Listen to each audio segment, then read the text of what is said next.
कार्तिक मास महात्म्य का 26वां अध्याय श्री विष्णु की कृपा से आज तुमको रहे बताए।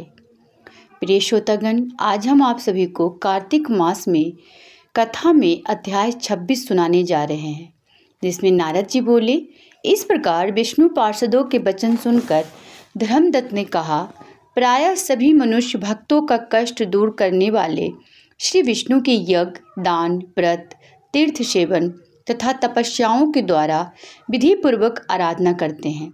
उन समस्त साधनों में कौन सा ऐसा साधन है जो भगवान विष्णु की प्रसन्नता को बढ़ाने वाला तथा उनके सामीप्य की प्राप्ति कराने वाला है। दोनों पार्षद अपने पूर्व जन्म की कथा कहने लगे। हे दुष्श्रेष्ठ, आपका प्रश्न बड़ा श्रेष्ठ है। आज हम आपको भगवान विष्णु को शीघ्र प्रसन्न करने का उपाय बताते हैं। हम इतिहास सहित प्राचीन वृत्तांत सुनाते हैं, सावधानी पूर्वक सुनो। ब्राह्मण पहले कांचीपुरी में चोल नामक एक चक्रवर्ती राजा हो गए हैं। उन्हीं के नाम पर उनके अधीन रहने वाले सभी देश चोल नाम से विख्यात हुए। राजा चोल जब इस भूमंडल का शासन करते थे, उस समय उनके राज्य में कोई भी मनुष्य दरिद्र, दुखी, पाप में मन लगाने वाला अथवा रोगी नहीं था।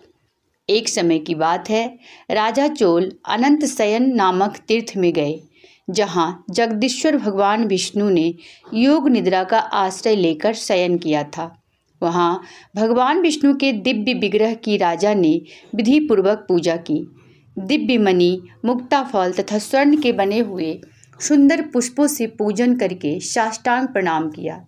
प्रणाम करके ज्यों ही बैठे, उसी समय उनकी दृष्टि भगवान के पास आते हुए एक ब्राह्मण पर पड़ी, जो उन्हीं की कांची नगरी के निवासी थे।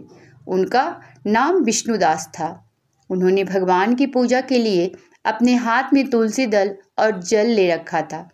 निकट आने पर उन ब्राह्मण ने विष्णु सूक्त पाठ करते हुए देवाधिदेव भगवान को स्नान कराया और तुलसी की मंजरी तथा पत्तों से उनकी विधिवत पूजा की।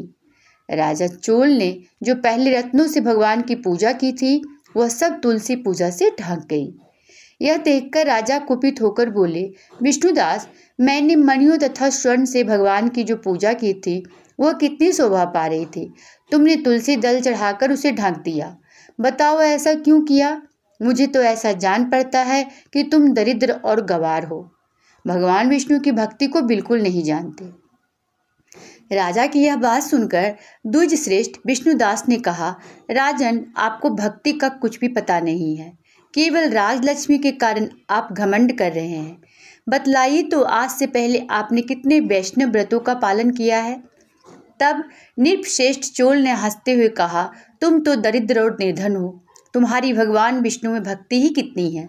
तुमने भगवान विष्णु को संतुष्ट करने वाला कोई भी यज्ञ और दान आदि नहीं किया और न पहले कभी कोई देव मंदिर ही बनवाया है।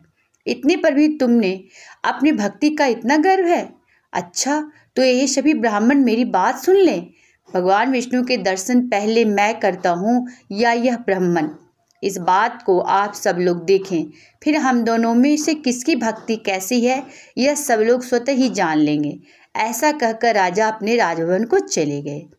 वहाँ उन्होंने महर्षि मृदुल को आचार्य बनाकर वैष्णव यज्ञ प्रारंभ किया।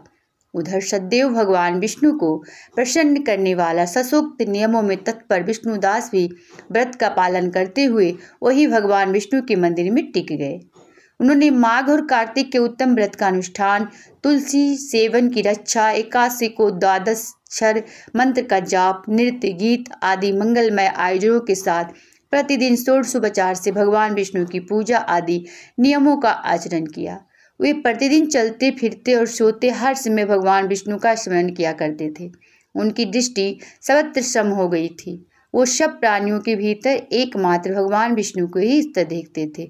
इस प्रकार राजा चोल और विष्णुदास दोनों ही भगवान लक्ष्मीपति की आराधना में संलग्न थे।